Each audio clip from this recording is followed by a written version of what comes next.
Guys, নতুন একটা mini ব্লগে আপনাদেরকে স্বাগতম। সকালবেলা রওনা হলাম শিমুলিতলার দিকে। আর আমাদের গ্রামের রাস্তাটা কিন্তু অনেক খারাপ ছিল। যাই হোক না, বালু আর পাথর দিয়ে আমাদের গ্রামের রাস্তাটা কিছু পরিমাণে ঠিক করা হয়েছে। সো গাইস, আপনারা যদি শিমুলিতলা যান তাহলে গারমারি এবং শিমুলিতলার মাঝখানে এত সুন্দর একটা ভিউ পয়েন্ট পাবেন, যেখানে দূর দূর থেকে মানুষ এসে ভিডিও এবং ফটোশুট নেয়।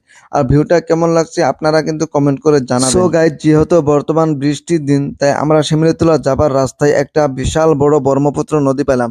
আর এই ব্রহ্মপুত্র নদীটা কিন্তু আমরা বাইক দিয়ে পার হচ্ছি। যাই হোক না কেন, অনেক কষ্ট করে ব্রহ্মপুত্র নদী পার হয়ে আমরা কিন্তু মার্কেটে প্রবেশ করলাম।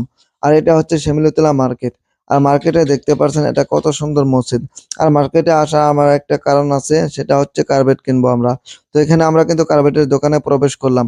আর আপনারা যদি হোলসেল রেটে কার্পেট কিনতে চান তাহলে শিমুলিতলা আসতে পারেন। সবাই ভালো থাকবেন, সুস্থ থাকবেন। দেখা হবে অন্য একটা মিনি ব্লগে।